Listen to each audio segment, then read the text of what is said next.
PowerUpEDU, and I'll be serving as the moderator today.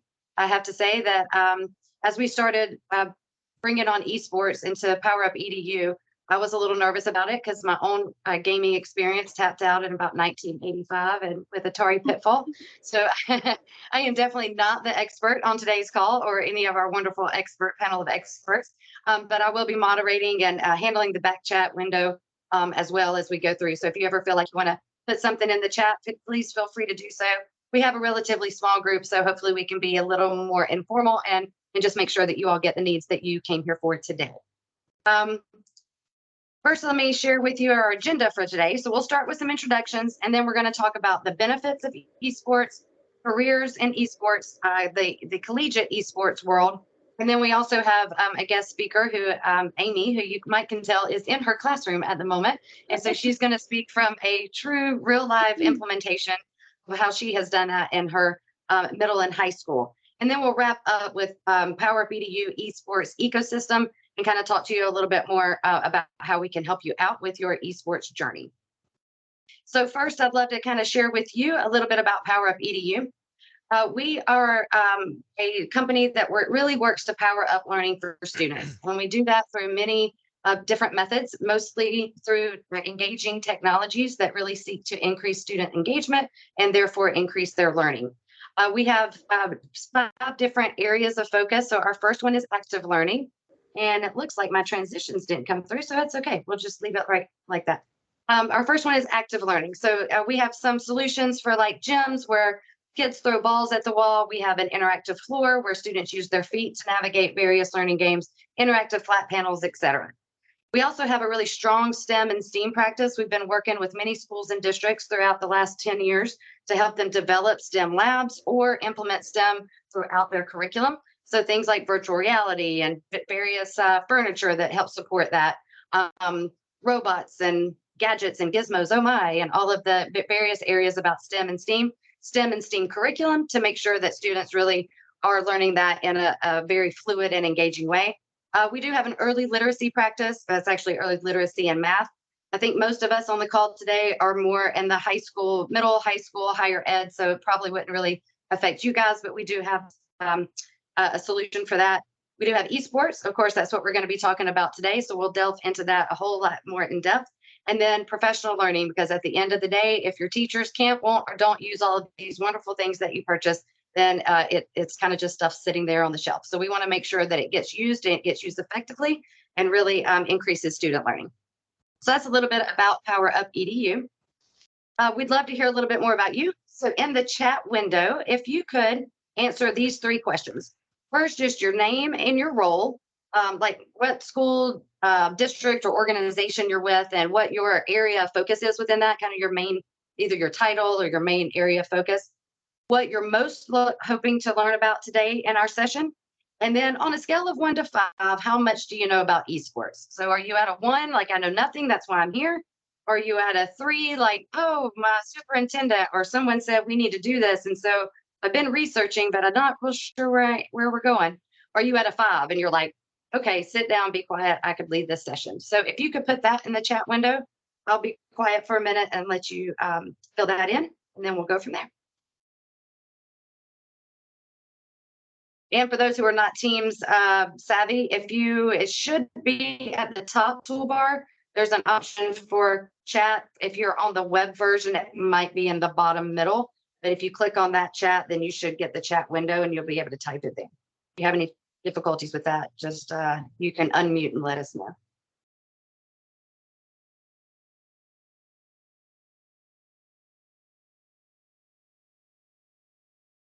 Awesome. Thank you, Eduardo.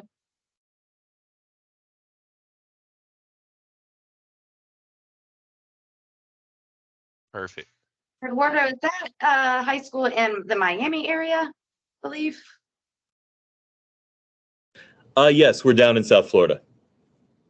That's fine. I hope y'all are safe from the storm today. Thankfully, it missed. Awesome. Good.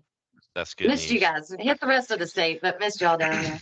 Okay, awesome. We have somebody else down here from South Florida to in Boca Raton. Yes, that's us. Fortunately, the storm was not very bad. Kind of fun, actually. Good. It's fun if you get a day off and you don't have any bad effects, right? Win school. Absolutely. Joseph, glad to have you in here, brother. Thank you for inviting me. I appreciate that. Hey, you're welcome, man. You're welcome. Quandra, excellent. You're in APS. I see. We are actually based out just outside of Atlanta in Kennesaw is where our home headquarters are, Right down the street. down the street. If you can't tell from my accent, I'm originally from Atlanta myself. So. Awesome. All right, give you all about 30 more seconds or so. And if you don't quite finish before we move on, no worries. Just as you finish, you can go ahead and put that in. I'm seeing several ones. I'm also seeing some 3s and 4s. So we kind of have are kind of running the gamut on our esports knowledge. So hopefully you will get to, you'll get what you need today. And then of course, at the end, we'll tell you some contact information so that you can follow up and we'll make sure that you get all of your needs. Right now, I'd like to introduce our presenters. So our first presenter, I'll pass it over to Dalton shortly. Dalton is our esports expert at PowerUpEDU. He leads up our esports division. He has been gaming for about 26 years. He's semi-pro. He's been competing for a few years as well. He also does the streaming. These are all new terms that I've learned in the past year or so since we've started our esports endeavors. As a matter of fact, it was talking with Dalton that I finally realized what my stepson was doing. We couldn't figure out why he was watching people play games and not playing games himself until we started talking to Dalton. I'm like, oh, that's what he's doing. So Dalton is our expert here at PowerUpEDU. Next, we have Sari Keitland, and Sari is the director of esports at Full Sail University, which is in Orlando. She's going to talk with us a lot about the collegiate level as well as some career opportunities with esports. And then lastly is Amy Hennig. And Amy, I hope I pronounced your last name correctly. She is an educator, as we've talked about. She is in her classroom currently. So hear from someone who is truly implementing right there and at the school herself, and we'll hear about her implementation as well. So that's enough about me talking. And so I'm going to pass it over to Dalton, our very own expert, and he will share a little bit about his own testimony as a gamer himself, and what he's experienced growing up as a gamer, and then of course to where he is today. Jamie, thank you for that introduction, and we're so thankful to have each and every one of you here today. What a privilege it is to be able to talk about something that I'm extremely passionate about, and you guys, I'm sure, will find that out very quickly. As Jamie mentioned, I've been gaming for 26 years, and it is something that I absolutely love and adore. I was a collegiate athlete, actually played football in college, and was very dedicated to football and baseball were my two favorite sports. But I would say even more so as far as the dedicated part was video gaming. When I got done with football practice or baseball practice, I was going home and I was playing video games, and sometimes I played way too much. Yeah, I could play anywhere from 5 to 8 hours at night, if we're being honest. But fortunately, as I got older, I was able to learn good time management skills and how to really manage that aspect of my life. But video gaming is something that I've always been passionate about, and it's something that I'm so excited about that we're bringing into the K-12 and in the educational space. Main reason being the benefits that it brings to students. And I would say it's one thing that tugs really hard at my heartstring, because I was always involved in sports, but I was the nerdy jock. I was in Scholars Bowl and on the math team and did all the different things of that nature. And so I was friends with everybody. And I start looking back on life and I think about all the kids that I was friends with that never had the chance like I did to be able to go and play a sport, a traditional sport, whether it be football, baseball, basketball, any of the traditional sports. And I started thinking about the opportunities that I had, and sometimes I maybe took advantage of those, and sometimes I took them for granted. And so it really was something that weighed heavily on me. And so now with esports, we have an opportunity to really make a difference and make an impact on kids' lives that never had this chance before. kids that maybe they're disabled, maybe they mentally or physically disabled, maybe they have a hard time fitting in, or maybe they have a hard time finding their niche in life. And so we have that opportunity with esports to really reach those kids. And so that's why I'm so passionate about it. It's why we as a company of PowerUpEDU wanted to be involved in esports, and why we're doing what we're doing today. So that's just a little brief testimony of mine about esports, why we're doing what we're doing, and why I do what I do every single day. So with that being said, I would love to turn it over to our very first speaker, who is Miss Sari Keitlin. We're very excited to have her here. Sari is a champion for esports. She's helped to do many great things in the esports world, and I can't thank her enough for all the effort that she's made in the esports world. So, Sari, if you would, we'd love to hear more about the collegiate esports space and the things that you're doing currently, and how you've seen it grow and change over the course of the last 15, 16 years. I know you've been at the university a long time, so we'd love to hear more from you. Sure. Thanks for having me. I'm super excited to be here. I will say I'm in Orlando, which was right in the middle of where the hurricane had a good time. So we are good with power and internet now, but it might flicker. And I do have an 8-year-old who is here with school canceled, but he should be okay. I dumped a bunch of candy and gave him an iPad. So I think we're all right. But just if you see a visitor, that's who that is. So yeah, I'm Sari Keitlin. Like I said, here in Orlando, Florida, with Full Sail University, which is a school that specializes in degree programs in the entertainment, media, arts, and technology industry. So for example, we've had degree programs in game design and development for about 30 years at this point. Gaming is a huge part of our school and our culture. I've been with Full Sail now about a little over 16 years, and my focus being there for the most part has been really developing the organization's brand extensions, brand affiliations, and the evolution of where the brand is going to go. So an example is when we first launched online education, I helped build that and run that and launch that, and everything from developing master's degree programs, continuing to develop new degree programs, events, building of event spaces on campus, and starting in about 2015, that world became esports, and it was, the space itself was just starting to take shape. Sure, there was competitive gaming, especially in the fighting game community, for quite some time, but it was really finally starting to get formalized. And what we had noticed is that a bunch of our graduates were really going to work in the esports space, in a varying level of areas, some from a production perspective, like live event production, some as in actual coding and development of games, some within the social media marketing, that sort of world. And it really showed to us that, and I still feel this to this day, that esports is really an evolution of the entertainment industry. A lot of people speak of it like a vertical. I don't always see it that way. I see it as really an evolution. And I think our grads are really the ones that first showed that to us. And so in about 2015, we really set out to start trying to figure out what we can do to formalize esports at Full Sail. And that included everything from preparing our students for jobs in this field that is clearly growing and evolving. Also developing some sort of competitive landscape. We didn't know what it was going to look like. We had our students really on the grassroots level. They're already playing other schools. They're already playing other students. They're doing it on their own. How can we formalize it? And the great thing about the experience and what it has been is we kind of entered as the collegiate esports space was really getting formed as well. So we got to get in at that ground level and almost, while building our program, help really build and form the collegiate scene as a whole as well. And in that time, learned a ton, failed a ton, but I've also had some really big wins and have really come to a really great place, I think, for pivoting.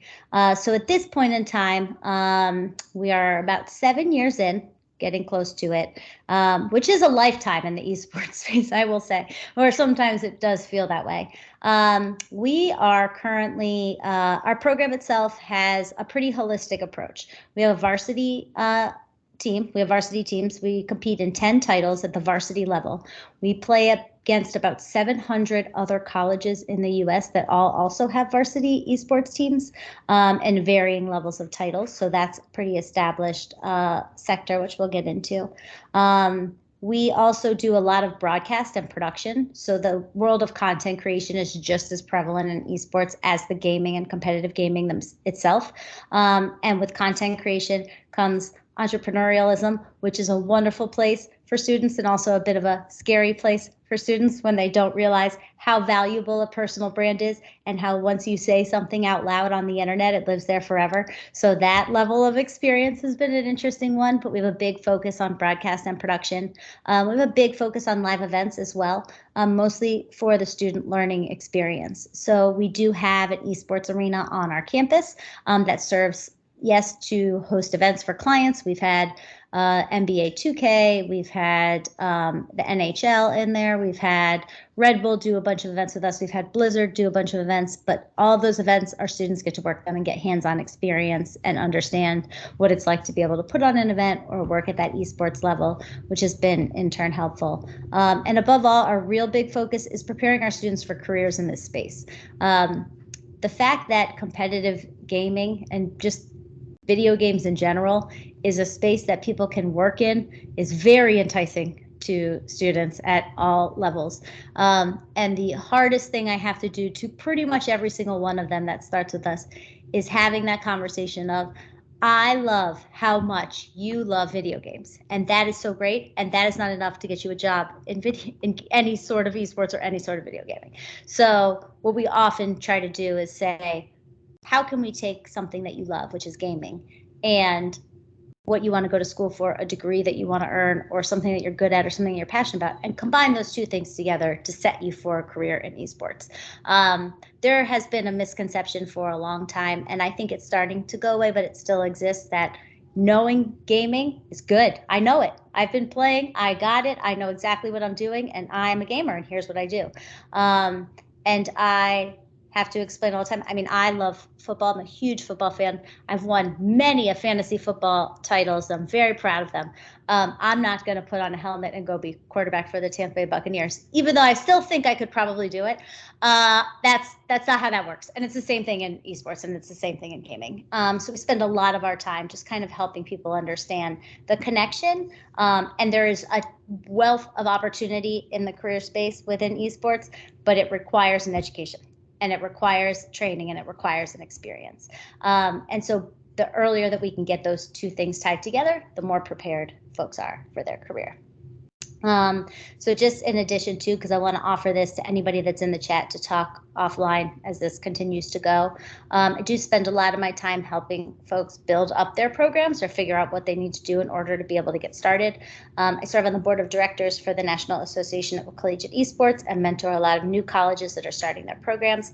And I'm also very heavily involved in any gaming organization that supports women and marginalized communities. I find that to be a personal passion and something that's super valuable. So the Gamers, Women in Gaming International, Femme Gaming, anything that you really see out there, you're probably going to see me attached to it because it's a strong passion of mine. And in general, where we kind of sit is the collegiate scene is big. Like I mentioned earlier, there's 700 colleges now in the United States alone that have varsity level collegiate competition in esports. And when we started and we launched, it was less than 100. So to show how quickly and how much that has grown and expanded is crazy. I would say at least a third of those offer scholarships for esports. We're one of those schools that offer scholarships for esports. The majority of the scholarships that you find, sure, are in competition, but there are a ton of schools, ours included, that are offering scholarships for broadcasting, scholarships for production, scholarships for leadership and community management, and everything in between. So it's a legit path to college. It's a legit path to a career. And the fact that we're starting focus on the K through 12 level only benefits the rest of that pathway, like in a holistic way where it kind of keeps coming back full circle. For us, the biggest thing that we've experienced at the collegiate level is everyone plays video games. The amount of kids that come in, they want to join the Call of Duty team, and they've been playing Call of Duty with their friends their entire lives. Cool. Now you have to be coached. You have to learn how to play as part of a team. You have to learn communication skills. You have to learn how to understand and navigate your team and where it needs to go. You need to understand how to take feedback. You need to understand how to handle a loss. You need to understand how to bounce back from that. You need to understand the integration of competing against somebody else when there's a digital component of online chat that has a tendency to be toxic, and how to be able to control that behavior. That is to me, that's the dividing line between gaming and esports. And that is the real value and what formalized programs can continue to provide for folks. Similarly to what Dalton was saying earlier about how, what traditional sports provides, esports can also continue to provide for students that might not necessarily be on that traditional sports path. The other aspect of it is, until K through 12 grades start getting involved, there is no one that has been used to playing video games as part of a team. And it's a really different experience, and it's really something to understand. If you're playing high school football, you've probably been playing football since you were in kindergarten or peewee football or however that works. And you've had coaches your whole lives, and you've had teammates your whole lives, and you've been through this process. Esports is different. You don't need that level of experience. The path to pro in esports doesn't go through college. It starts at 13. So life is a little bit different for esports than it is for traditional sports. But in that context, it is so unbelievably valuable to kids at that level, because sure, you'll see a lot of crossover. Traditional athletes that love playing games, and they're going to come together.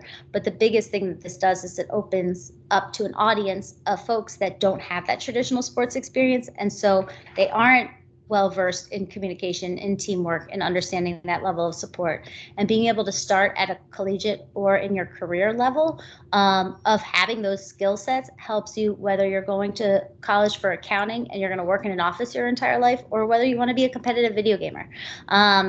That level of skills that's taught through esports is attracting a demographic that isn't getting that through their traditional sports, which is really, really awesome and incredibly valuable.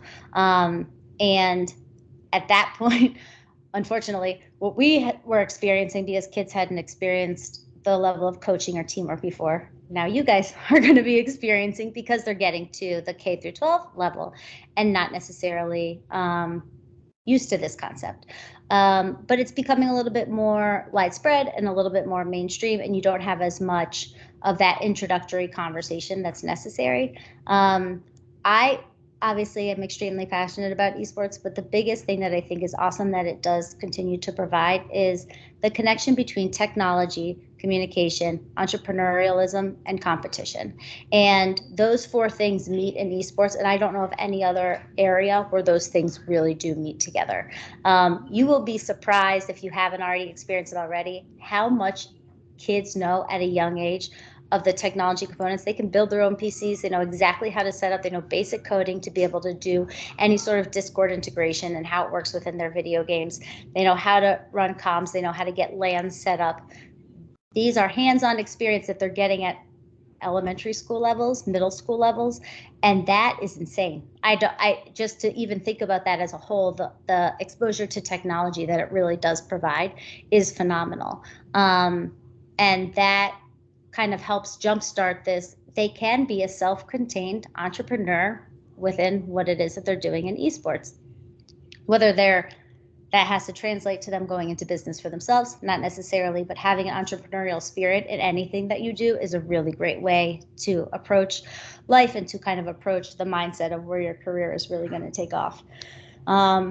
So for us, and the slide is perfect, because what I try to explain to people all the time, and what we kind of reflected back to at the beginning, is loving gaming. Anything that you do, there's jobs for it in gaming, hands down.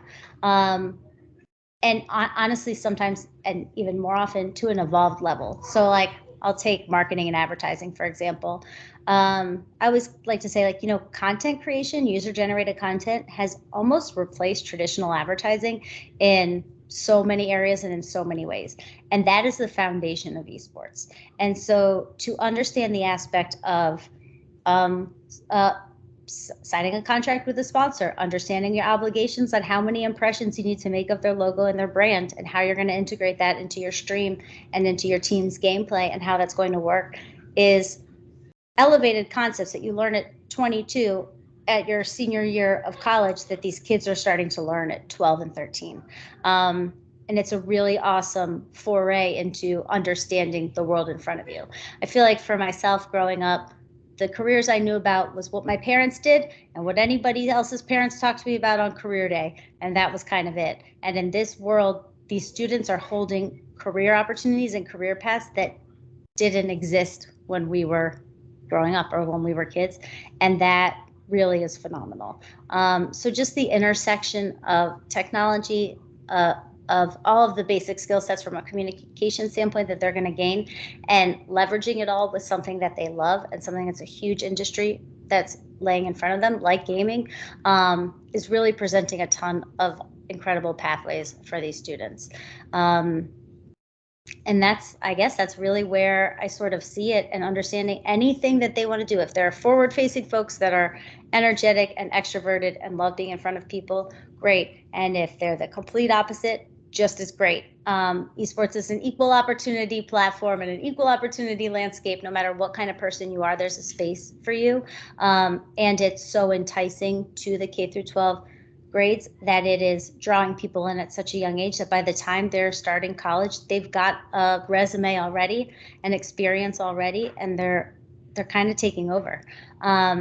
And it's really great, and it's phenomenal. And I love how many schools on here are getting involved at such a young age. I absolutely love that. And I'm here to help anybody in any way that they need to as you're getting things built or going in that direction.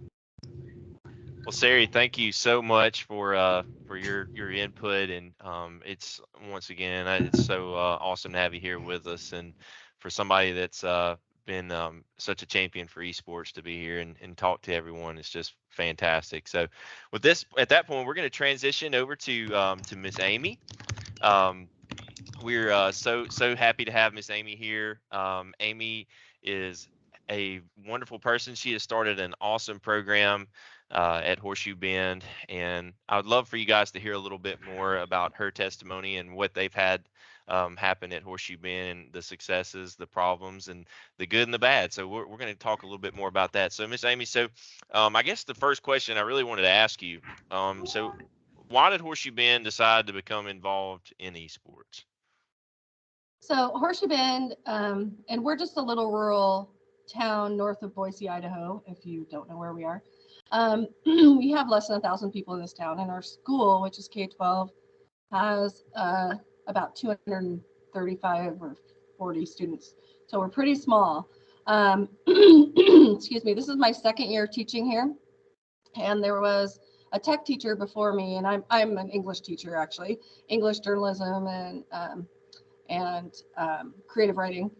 And before I started here, the tech teacher was carrying the esports torch, and he started it.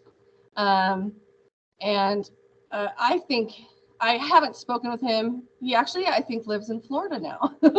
But I know that it was, the year after COVID, and I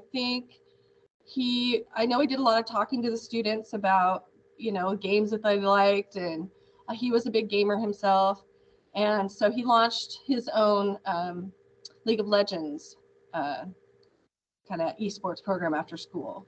And I think he likely saw a real need for more socialization, with kids being kind of, online schooling a lot before that.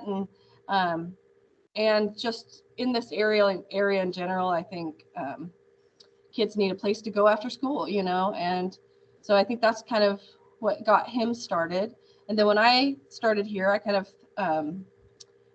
jumped right in and followed in his footsteps, except I admittedly am not a gamer. And though I've had my own kids have been gamers, and I believe in all of the great benefits of gaming. And so we contracted with a tech teaching company here in Boise, local company, who brought in their coaches digitally and in person sometimes. to do the coaching, and I was more of the advisor in the classroom to kind of help with behavior and keep them in check with their self-regulation and all the things that esports helps them to develop. So yeah, and it's been great. This is my second year now, so you called me an expert. I definitely would not call myself an expert at all. I'm definitely learning, and we just launched our new season this week, actually. So we have it set up a little differently than we did last year, where we had 2 teams on the same day of 2 different games. And this year we're going 1 game per day, three days a week after school. So far so good. Well, so Amy, it is good that you guys have that structure now, and I know it's hard for a lot of people to say that they're an expert in esports because it is so new. Yeah. But to see somebody who is in your position, that you see the benefits for the kids and you're there to be their champion for the team. And then to have our fantastic partners over at STEMforge come over and help you guys out and help you start Right. that program and be successful.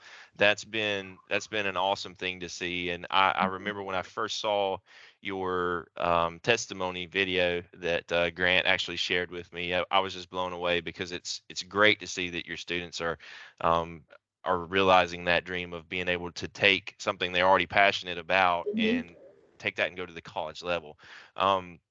And so I guess that's one thing I really wanted to talk about. I'll let you talk about that a little bit more. So what impact have you seen it have on your students? Like what kind of impact has that created? Well, I definitely think it has helped them to be better communicators, to learn how to lose and how to win gracefully, right? I think it has given them a chance to be on a team. Is it Sorry? Am I saying that right? As she stated, a lot of these kids would not, have that opportunity if they're not playing sports. And so they, gain a lot from those friendships they've even developed among them being in the classroom and playing.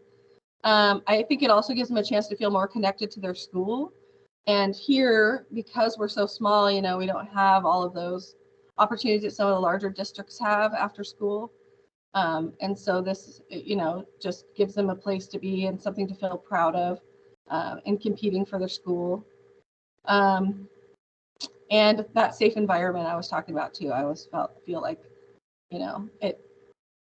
I was a latchkey kid growing up. So I'd go home from school and it was my brother and me waiting for my parents and, for that hour and a half, however long. So I think this is a better option, for those kids who don't have sports practice and that kind of thing too. So problem solving skills, self-regulation, learning to strategize, all those things I think have been a positive impact on them. So.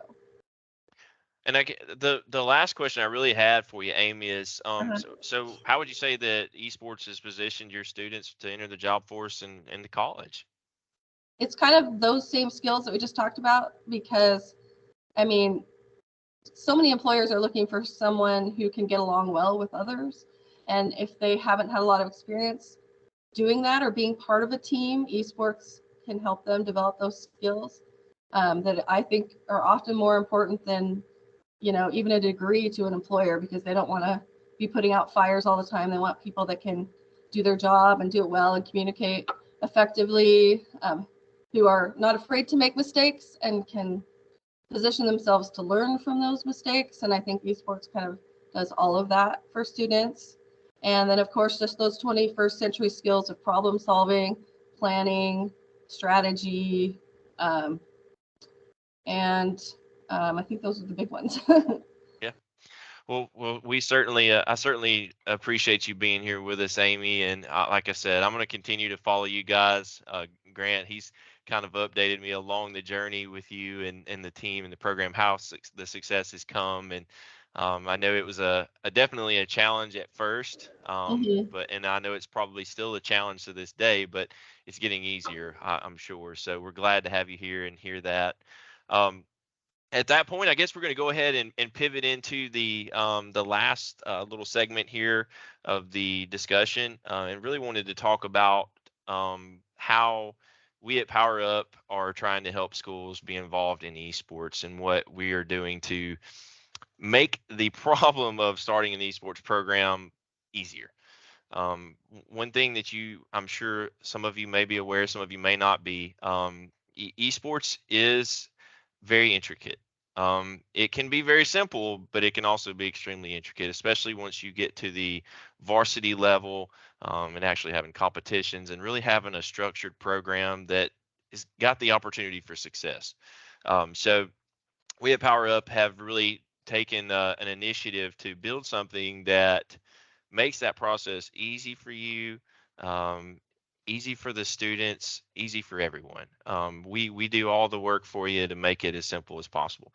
So really, the first thing that we're going to really talk about with the PowerUpEDU ecosystem is going to be your space or your room. Okay, so in order to have an esports program, you got to have a space. You got to have, whether it be a classroom or an old computer lab. I've literally seen esports competition spaces set up in a very large closet, if we're being honest. I have seen it happen. So you've got to have that space. And that's really the one area that the school actually has to provide, is that we need that space in order for your students to go and to compete, have practices, and to really build the community around. The next step of that's going to be the gaming furniture. Although there are several ways that you could go about this, furniture is a really important aspect, because you got to have a place to play. You can't go in and just set a computer on the floor and say, here you go, kids, have fun. They've got to have a place to play. And there are a lot of studies around the different types of furniture. If you guys can see, I actually have a gaming chair that I'm sitting in right now that help with the ergonomics of gaming. There are a lot of physical regulation and different things you can do to help your body stay in shape, to help be at peak performance, so that your students can actually go in and be their very best when they're going to compete. So having a desk that's the right size for all your equipment, having a chair that's ergonomical, helps with your lumbar support and different things, is really important as well. The next piece of it, which is probably one of the more important parts of actually competing, is the hardware. You've got to have the hardware in order to be able to compete. So we at PowerUpEDU have built a fantastic relationship with our partners over at Lenovo, and have been able to incorporate all of their hardware into our existing program, and able to help schools to have all the needs that they would have for esports. So that includes everything from a computer tower to gaming headset like I have on now, gaming mouse and keyboard, everything that you would need in order to have your students come in and have that piece of hardware that's going to be reliable and give them an edge in competition. The next part of it is going to be the actual structure of your esports program, and that's going to be your league. Of course, you can do intramural competitions. One really cool aspect of an esports program is the community involvement. Now, if you have a space for your students to compete, you can very easily have a situation where you have just a gaming day. You could have your students come in one day after the week, during the week, come in after school and just have a local tournament. You could just have normal kids come in, not you could have your actual team players come in, but it could be just your regular students come in and have a gaming day and just have fun and build a community around it. But the real part of an actual esports team is the league structure.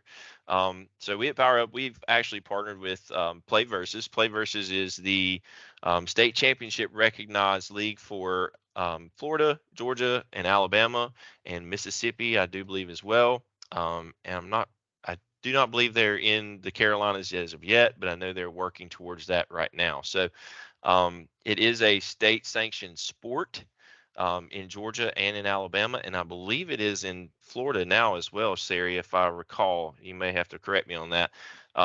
But it is sanctioned as a sport. So we basically have the ability to come in, provide that league for you to where it simplifies the competition process and being able to go and play in those tournaments. The next part of it, which is extremely important if you want your team to be successful, and that is having a coach. You have to have somebody to coach your team. Now, it is fantastic if you have someone like Amy, who is a champion for your program, who can come in and make all the decisions for the program, help get the students involved, and really facilitate that program internally. But if you don't have a coach, your team can struggle. So it's really important to have that. And fortunately, through our wonderful partners over at STEMForge, which we have Grant here with us today, we're able to offer those services to you virtually. We can actually provide you a coach to come in, help you manage your program, and really help you set up your program for success. And then the last piece is going to be the curriculum side of the house.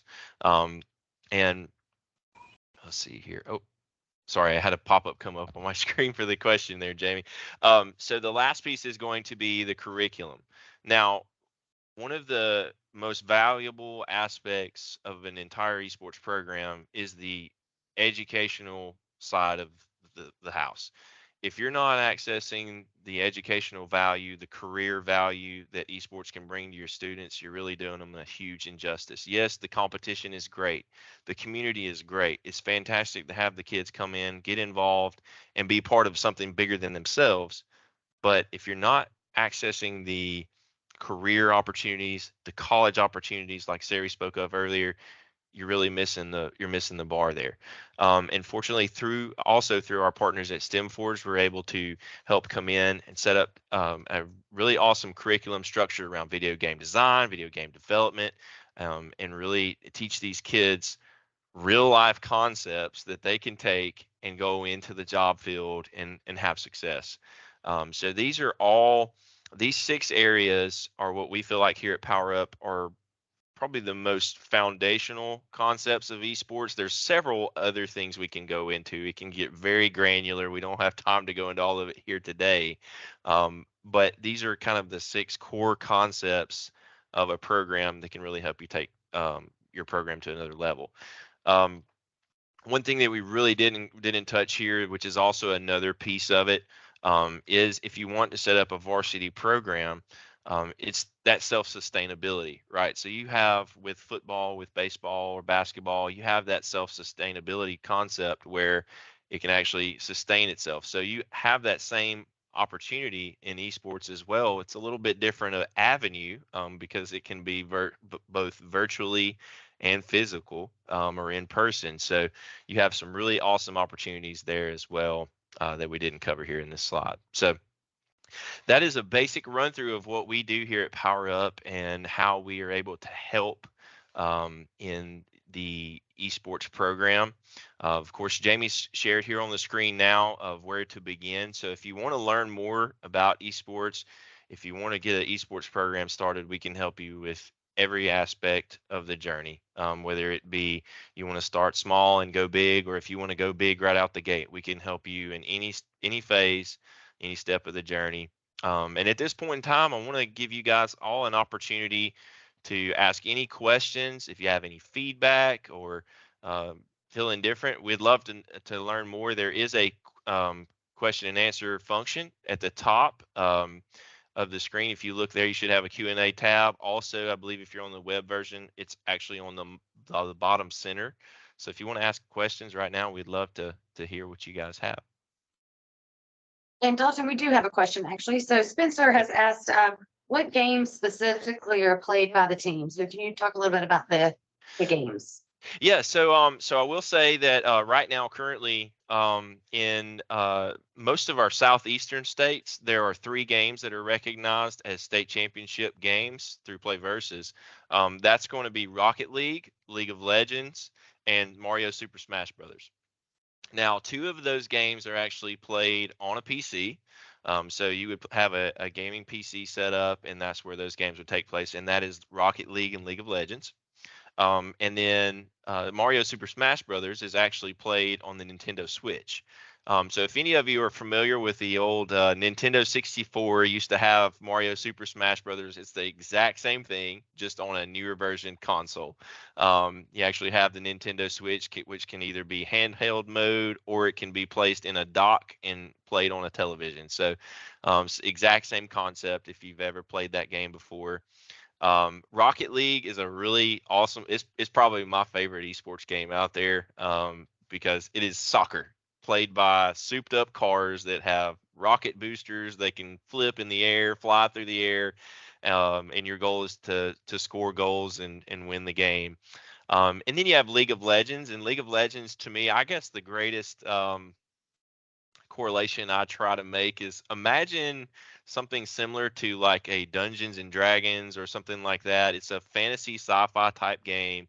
It's really strategic based, and your goal is to go in and capture different points on the map. And once you capture all of those points, you win the game. So it's a really fun game. It's really neat, and kids enjoy it as well. So those are three of the primary ones. Now there are tons of games out there that are being played, Spencer. So don't think those are the only three. There are several other games out there that are being played. These are just the three right now that are recognized in most of our southern states as state championship games.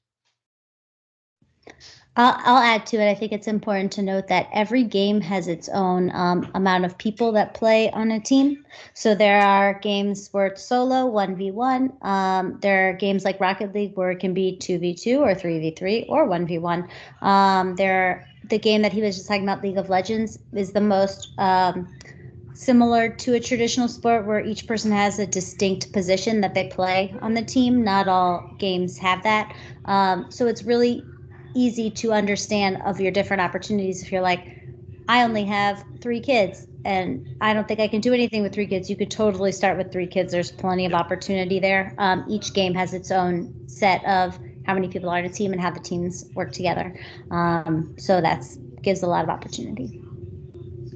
And another thing to add to that too, I know that in the K-12 space, we do worry about violence in schools. So they're not usually like Call of Duty or something like that. It's not going to be played most likely at like a K-12 level. So they are friendly for that sort of environment. We do get that question a lot. So I wanted to point that out as well.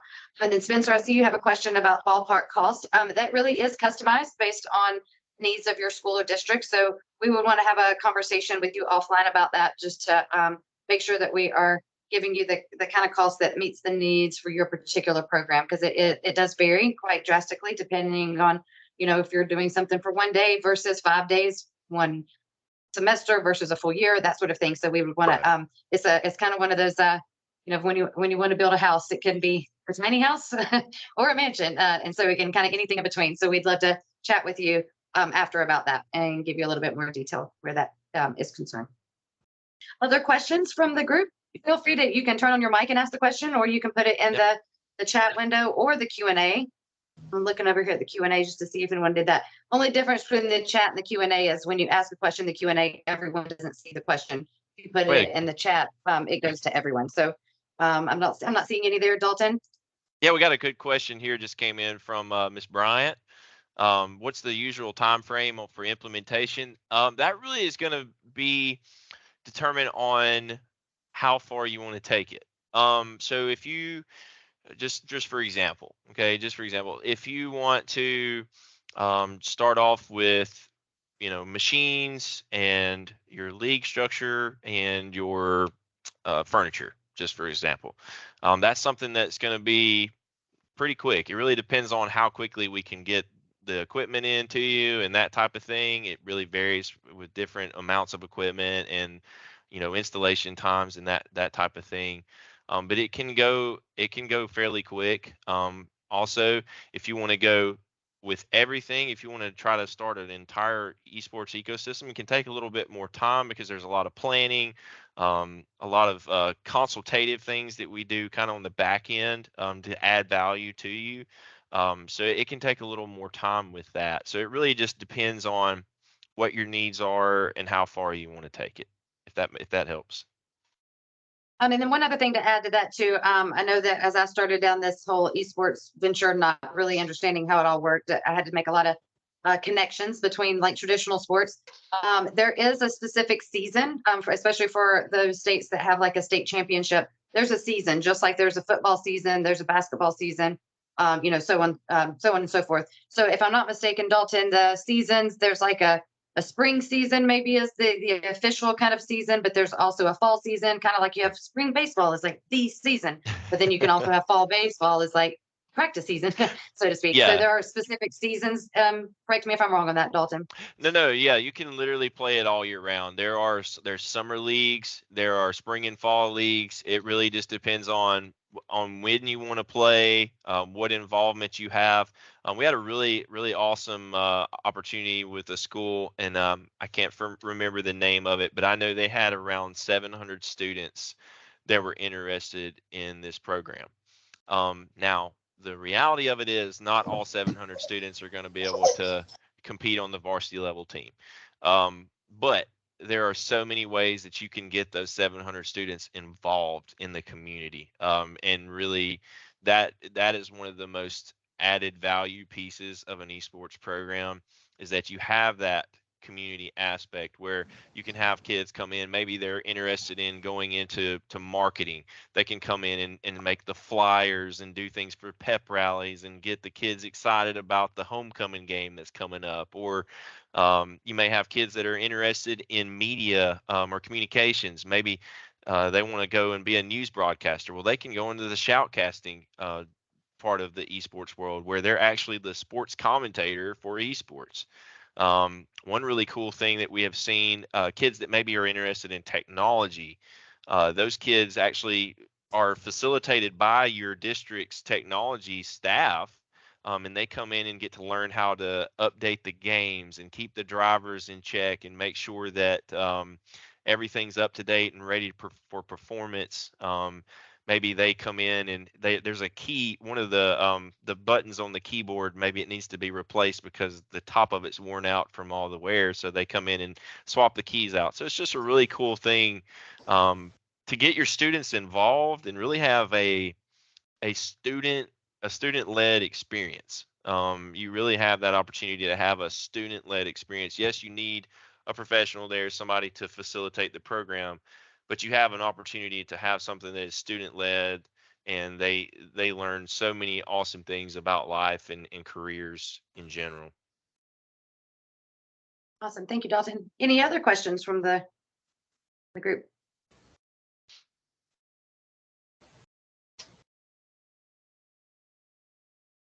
Just checking All right right. Well, here. yep. Just double check that I didn't miss any on that, Dalton. We have put up the contact information. Our web address is, of course, PowerUpEDU.com. As I've stated before, Dalton does lead up our esports division. So if you contact him, then he will get you connected to, obviously he's going to be the one that can answer all your esports questions, but he will get you connected as well with your consultant that's assigned to your state or district or school as well. And we would love to work with you guys on implementing your esports. I will tell you my own personal kind of aha moment when we started down this esports journey. When I heard the statistic that about 80-something% of students involved in esports are not and have never been involved in any other extracurricular, I knew then that we were missing out with a lot of students that are not plugged in some way.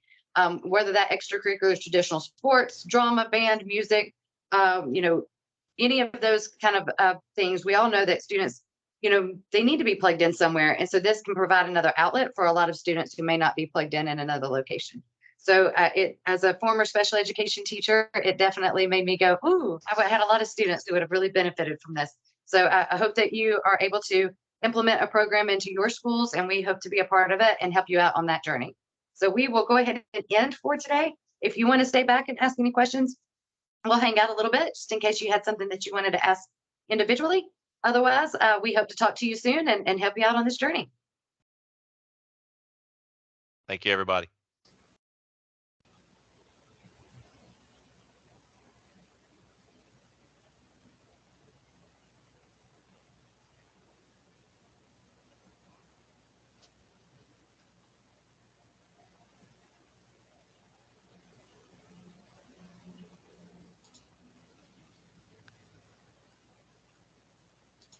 Well, thank you so much, everybody. That was a lot of fun. That was a whole lot of fun. We're gonna stop the recording right now.